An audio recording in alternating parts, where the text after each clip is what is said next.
Bir gün tanımal blogger bolma. Bir gün tanımal blogger bolma, bir gün tanımal әнші болма, sıra. Tanımal әнші болма. Жүрек қалауы ма, әлде ата-ананың таңдауы ма? Жүрек қалауы. Bir gün liftsiz be, әлде bir gün taksisiz be? Ау! Bir gün liftsiz de şöyle. Егер сіз жүрміз түсіріп кетесіз, егер 25-ші қабатта тұрсаңыз. 25-ші қабатта? Иә. Спорт. Спорт? Демек сіз спортқа жақынсыз. Жоқ. Сол көрейін деген ойда көтеріледі. Изменя деген не, балапан? Измена, я? Қойшы ол, сондай жиркенішті дүние ма сонда? Сондай жігіттер бар ма не өмірде? Балапан, мен даже измен... Қойсаңызшы сөйлейтін кезде. Сен шығар мен артымдан келіп барам. Қумашы керек едің сен маған. Онда неменеге келесің? Әйелім сен басқа жігіт жоқ деп ойлайсың ба? Не үшін келді айтшы? Қақта мен саған емес басқаға келген шығар. Типа интрига ол, я? Мысалға мына жақта менің кірпігім бар, мына жақта кірпігім жоқ. Бәрібір табиғи сұлулығыма жетпейді деймін. Өзім-ай, өлдіреген көзім-ай. Жаздың ыстығында сіз неғып күртеше киіп алғансыз? Соғып отыр. Өйткені бізде кондиционер қосылып тұр. Кондиционер қосылып тұр, еще өзім температура кетіп алып отырмын. Сәлем, сәл-пәл қалың киініп отқан. Сізде үміткер жоқ, иә кеше тоқтап таныстырып? Жібердіңіз. Жібердім, иә. Енді қандай үміткер күтеміз? Грубый болмаса болды. Сенімді грубый емес. Аха. Жасы қандай? Жасы 30-ға дейін ғой сол. Сол 30-ға дейін сол талап. Иә, сол талап. Өзірде жоқ қой. Ең бастысы дөрекі болмау керек. Иә, қызбен андай күшті адам керек қой. Түсінікті. Таныстық қалай жүріп жатыр? Таныстық бір жоғарғы деңгейде деп айта алмаймын, бір қалыпты баяу. Сіз таныстық жайлы айтқан сайын сіздің досыңыз қарай береді сізге. Мынау не дейді екен деп. Соны байқап отырды да. Не дейді екен деп қойды, қайта қарады. 2 рет қарады. Қарадыңыз. Мен сол себепті айттым. Ан жақта кім отыр? Жамбыл отыр. Жамбыл Ақеркеге қарап отыр. Ақерке Ернарға қарап отыр. Құрметті достар, бұл жерде 3 түп. Ернар, Ақерке және Жамбыл. Ақеркенің жүрегі кімге бұйырады? 14 отыр. Мен айтамын, үміткер күтпейді, отыр үміткер ар жақта. Кім айтты? Мынау бар ғой, Ванга ма бірдеңе ада жетіп жүреді. Мен Ванга емес. Мен көрермен, мен көзбен көргенін айтамын. Жаман қатты бақылайды. Я күтем, келмей жатыр ғой. Кететін сияқты что-то. Иә, күтемін. Сіз досыңызға үміткер шақырдыңыз Ақеркеге. Оның үміткері бар ғой дейдім шақырып. Жоқ, шақырдым. Неге шақырғылар келді? Білмеймін. Бірақ Нағыз досын айтқызсаңшы үміткер шақырып берсін. Шақыра салады айтсаңыз. сіз досыңызға үміткер шақырыңызшы, Ақерке досыңызға. Енді сізден басқа Ақеркені ешкім танымайды ғой. Так, бойы ұзын, жақсы бір статный, сондай 25 жастан жоғары, өзінің бір тұрақты жұмысы бар, қалыптасқан, бойы ұзын, сондай жақсы бір красавчик жігіт келіңіздер. Мен бір кісіні көріп тұрмын. Дәл сол кісіді тұтпатып тұрмыз. Қалайсыз? Қалай болғанда солай екен. Сол баяғы қалыпта қалып тұр. Бірақ енді кеше бағдарлама соңында кешірім сұрап, бір-біріне бақыт тіледіңдер, иә? Мен кешірім сұрадым, балаусағам тұрып қол алсыңыздар десе ана кісі деп отыр ғой, білмеймін, ала жібін аттап кеттім ба, білмеймін енді. Ең басты мен өзім кешірім сұрадым, мен жүрегімнен жібердім болды. Басқа ештеңе керек. Ал баршаға қайырлы күн. Эфирге дайындық. Осындай льняная воздушный образбен. Панолада кофе ішетін образ болып тұр ғой, короче. Сол эфирда дайындықтамыз. Бәрі осылай отырады бізде. Ал. Екі балаңыз бар, иә? Жүріңіз тұрып қайтайық кішкене. Ал балаларыңыздың қалдары олай ма? Не деп жатыр енді? Ұлдарым ба? Қазір сіз теледидардан көріп отырмын. Сіз не дедіңіз? Екі бала. Көрмейді мені? Мен жібермеймін. Көрмейді. Неге? Только андай тикток, инстаграм өздері телефондарынан қарайды. Сол кезде айтып қалды, мама мен сені аяқтан көрдім ғой деп. Сіз не жеңіз? Я көрсең жақсы деп қоямын. Жалпы қарсы емеспін. Сіз өзіңізге жар іздейсіз бе, әлде балаңызға әке іздейсіз бе? Өзіме жар. Өзіңізге жар. Ну, мен ойлаймын, мені сыйлап, мені жақсы көріп тұрсам, мен оларды да жақсы көріп. Демек, құрметті көрермен, біз шаршамаймыз, Айгүлге үміткер күтеміз. Айгүл талабын айтып кетті. Ұлты маңызды емес, ең бастысы адамгершілік. Ұлты мұсылман болса болды негізі. Қыздар болады ғой, фитнеске барамын. Мен ондай емес. Ал сіз қандайсыз? Менде энергия басында, и мен ойлар көп та. Мен миыма қандай ой кіреді, мен соны барып істеп салым керек. Ол демек өнерге жақын ба, әлде басқа ма? Өнерге жақынырақ. В основном творческий адамдар деп Творческий. Қызық екен. Бірақ менде таза төрт емеспін ғой. Менде екілік. Сонда 22-ші жылдықтан ғой мен. Сонда 2, 4 болады. Негізі екінің де качествосы бар. Екі қандай? Екі негізі андай властный адамдар ғой. Сол бірақ властныйлығымды сәл бәсеңдету керек па деп ойлаймын. Неге? Себебі мен ер азаматтың алдына шығып кетемін да. Оны мойындайсыз? Оны мойындаймын. Бір рет маған бір бала айтқан, ер адам бір саты жоғары тұру керек деп айта қоймайды да. Мен тұрамын дейтім, енді тұрмайсың ба бір саты жоғары деп. Сол кезде айтқан, сол кезде айтпай қойсаң болар еді деп содан кейін ойнанатын. Қалайсыз, Альбина? Жақсы, керемет, өздеріңіз қалайсыздар? Бізде бәрі жақсы. Бүгін жұма, күн ыстық. Прям ыстық болып тұр. Бірақ мен негізі өзім жаз мезгілін қатты жақсы көремін. Ыстық болса да қатты жақсы көремін. Сіз қай айда туылдыңыз? Мен өзім негізі күз айында туылғанмын. Күздің нешесі? Қазан айы, қараша? Қыркүйек айының 22-ші жұлдызында. Демек жұлдыз номаны сіздің... Бикеш. Бикеш. Таразда емес, Бикеш. Бикеш Таразға өтіп баратқан границада тұрмын ғой, мен Бикеш біте Тараз басыла ертеңде. Жұлдызнамаға сенесіз бе? Мен қатты сенемін, мен нумерологияны қатты оқимын негізі. Мен цифрам 4 өзімші. Ол нені білдіреді? Мен негізі өзім творческий адамым. Сенген менде энергиямның басымда. 4-лар негізі андай физический жұмысты көп ұната бермей, және де... Әділ қалай енді? Кездесу болды, Әділ жақсы, кездесу болды. Ойымнан шығып жатыр енді, дальше не болатынын білмеймін. Жас айырмашылығы бар ма? 26 жаста, так мен 23-темін. Күшті. Тура сіздің талабыңыз не? Қай жақтан болады екен? Бірақ Алматыда тұрады. Алматыда тұрады. Өнерге жақын, Өнер академиясын бітірген, әнші. Кеше күшті өлеңді сөйлеген жүрек. Да, не то, что өлең, просто так сөйлеген кездегі дауысы күшті екен. Демек, болашақта бірдеңе шыққалы мүмкін. Бірақ әзірше сіздің көңіліңізден шығып жатыр.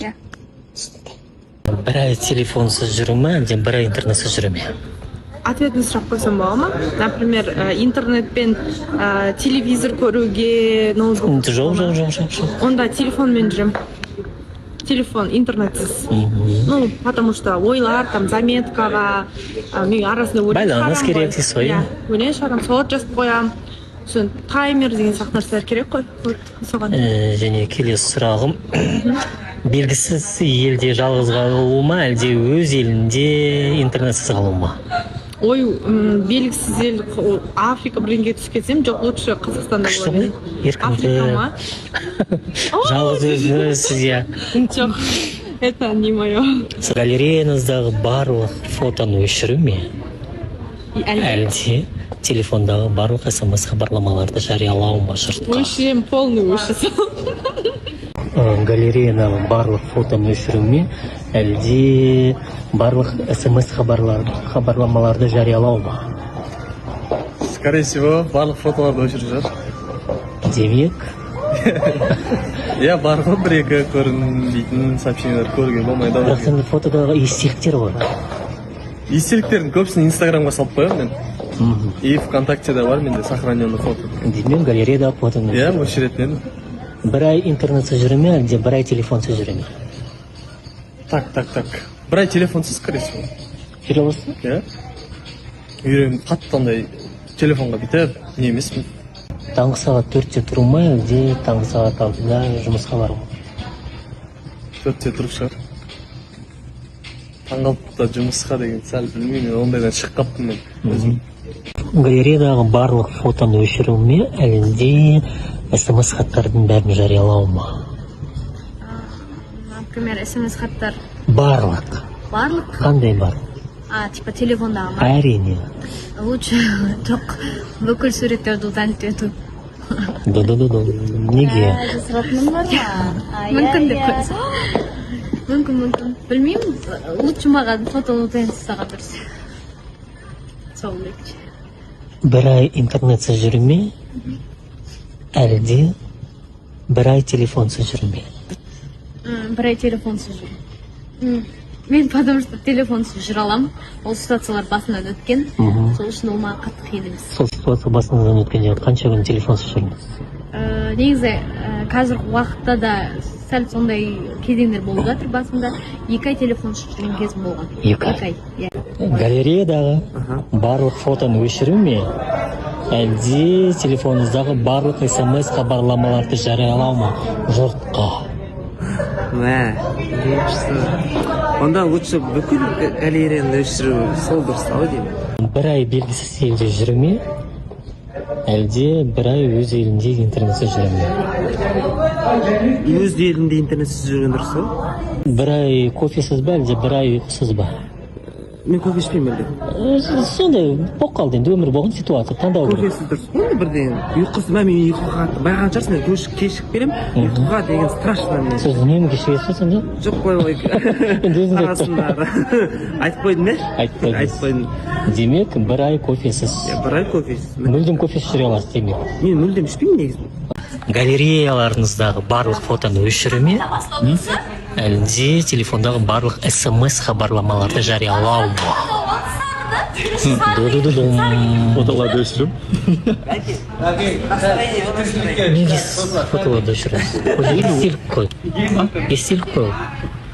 Енді барлық смс-тер, бұл жерде бір жеке смс-теріміз бар шығар бәлкім. Разница жоқ. Көрдіңіз ба, өзіне сенімді ана? Өтірік айтады. Не үшін өтірік айтады? Сен жібі өтірік айтады. Көрсетеді. Бір ай телефонсыз ба, бір ай интернетсіз ба?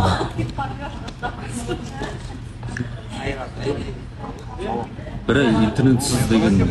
Мүлдем, Wi-Fi айттың жоқ, қосылмайсыз. Бір ай телефонсыз деген. Телефон болмаса интернетке қалай кіресіз? Компьютер емес па? Иә? Онда телефонсыз онда. Негізі қыз бен жігіттің арасында достық деген болмайды. Мен өзім үлкен адам ретінде, тәжірибесі бар адам ретінде айтайыншы. Екеуінің біреуінде сезім болады. Бірақ сол сезімді айтуға, ашылуға біреуінің батылдығы жетпей жүреді да. Аяқ тартама сондай батылдығы жетпей жүреді.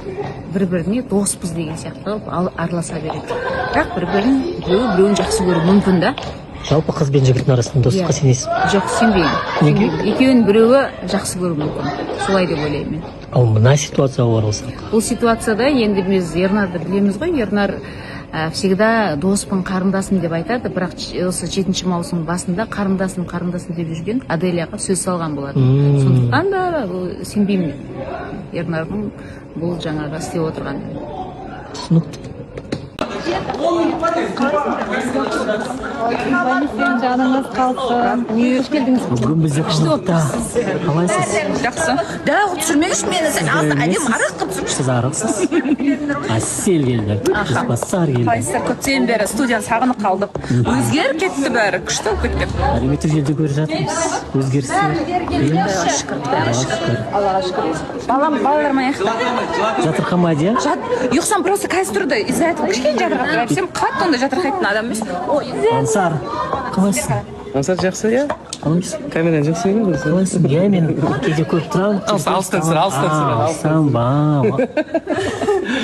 қалайсыз? Жақсы.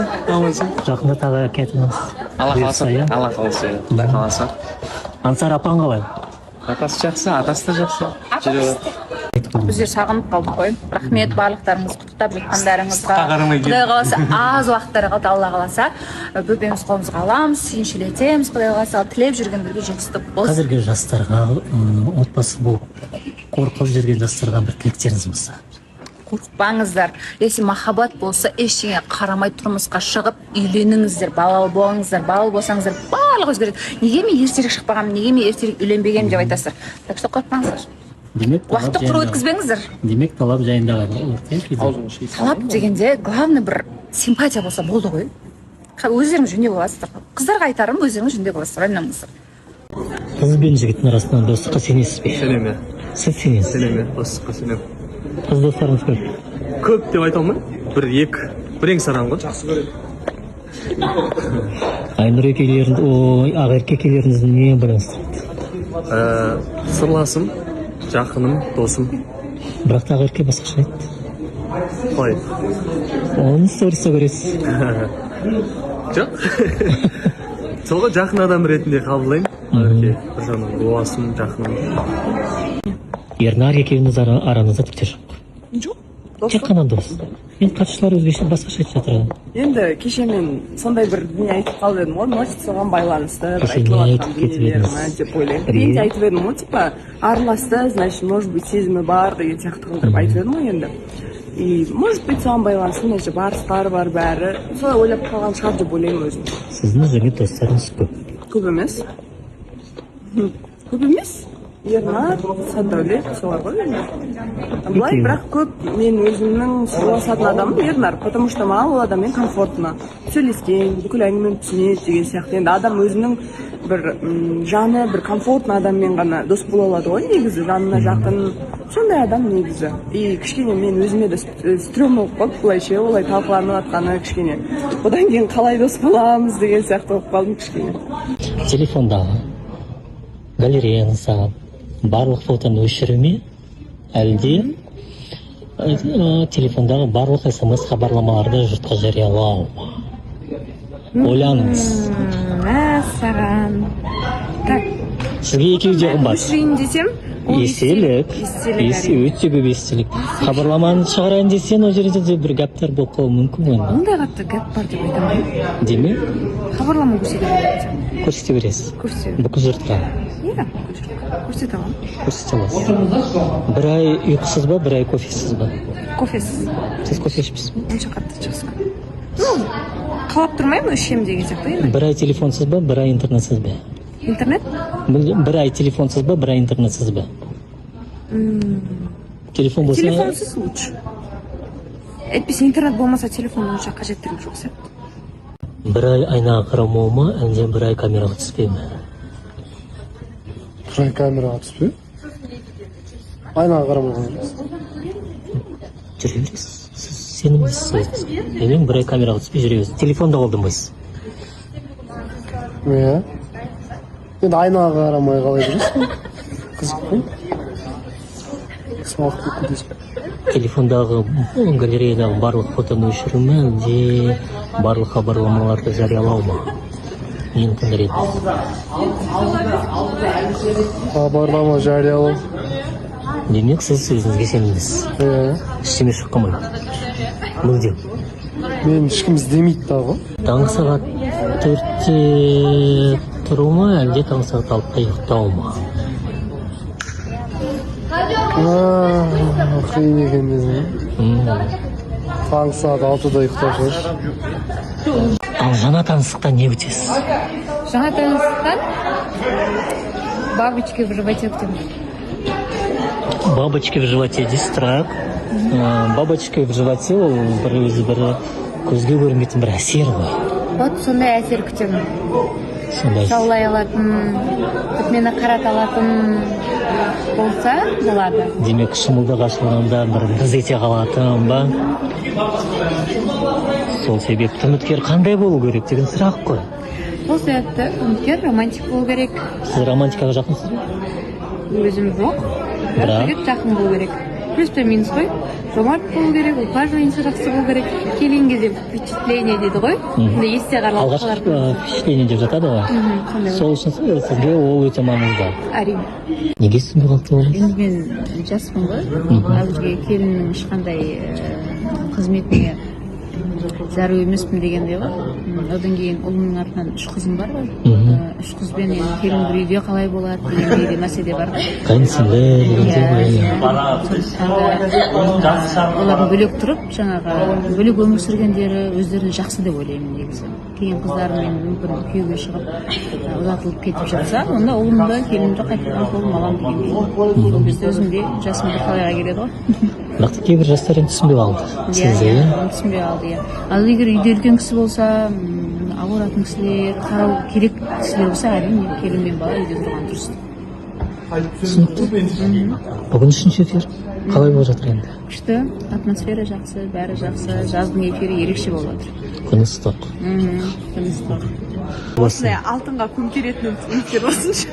Бұдан әрмен бүйтіп қалың тағып отырайын эфирді. Қандай үміткер күтесіз? Досыңызға ұқсайтын ба әлде өзгеше жоқ, ме? егер ол адам маған ұнайтын айналамда болса, енді мұнда отырмайтын едім ғой.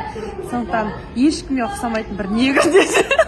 Ладно, негр емес, но бір ешкімге ұқсамайтын бойындағы өте тұлғалық қасиеттері Және мол бір адам сол болса. сұрақ қойыңызшы, кеше досыңызға үміткер келгенде бір жүрегіңіз діз ете қалған жоқ па? Дыза еткен жоқ, тып-тыныш әйтеуір, Аллаға шүкір. Отырдым, күліп, ойнап, ешқандай өзгеріссіз. Түсінікті. Біреуге үміткер шақыратын, өзіне шақырайын да? Өзіңізді шақырайды. Иә, 18-пен жаңағы. 18-23, 28 дедім осы. 28, иә.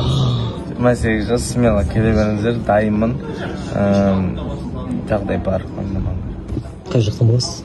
Талғар. Алматы облысы Талғар қаласы боласыз. Сіз 23-те.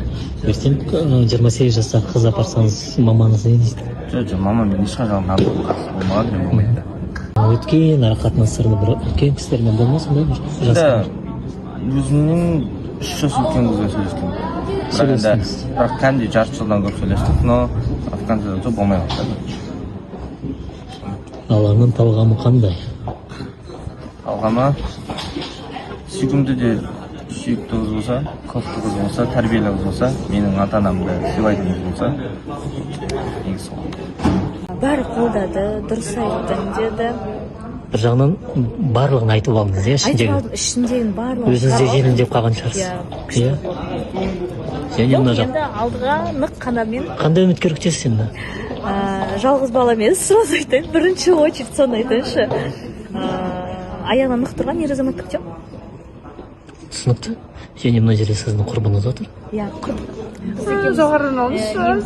Құрдас. Иә, құрдас. Құрдас? Айнұр маған жоғарыдан алыңызшы дейді, бірақ та мен жоғарыдан алмаймын. Неге? Алғым келмейді. Жаздық маусым алғашқы үміткер. Енді қалай болып жатыр? Әдемі болды. Әңгімеміз ұштасып жатыр. Кездестік, сөйлестік, сұхбаттастық. Мен қазір есіме түсіріп жатырмын. Сізге өте әдемі қыз келді, иә? Кездесу болды ма? Кездесу болды, иә. Енді үйдегілер не деді? Үйлермен әлі сөйлесіп үлгермедім.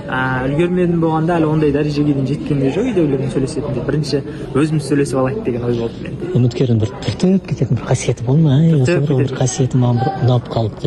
Мен кеше айтқан едім, тіл байлығы жақсы екен. Тіл байлығы. Сіз үшін ол өте маңызды. Маңызды емес, бірақ түртіп алатындай дедіңіз, осы түртіп алатындай екен. Қай жақтың тумасы? Алматы емес, Алматы облысының тумасы екен. Демек, таныстық жалғасып жатыр. Жалғасып жатыр. Енді Алла қаласа бүгін ортадамыз. Сол кезде халыққа да, сіздерге де, барлықтарыңызға жалпы біздің таныстыққа куә боласыздар. Түсінікті, рахмет. Енді аяғым қандай үміткер күтеді? Сол жақсы, енді қатты үлкен емес болса деп отырмын, 30-ға дейін максимум. Сондай бір мені сыйлайтын, қолымды бүйтіп аялап ұстайтын, харизматичный, ақшасы бар бір жағынан, сондай бір жігіт болса деп жатыр енді. Қалталы? Қалталы ер азамат, иә. Өйткені қазіргі заманда енді қиын ғой. Семьяны асырау, қызды асырау, әйелді асырау дейтін это вообще сложно. Поэтому кішкене қалталы ер азамат болса. Жалпы енді үшінші эфир бүгін қалай болып жатыр?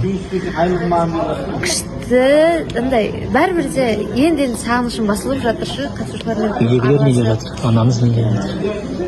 Бір қалды сол, қызым только қатты сөйлемеші деп жатыр. Қатты сен сөйлеме, ешкімге тиіспе деп айтыр. Сізді қолдауда? Иә, қолдап жатыр.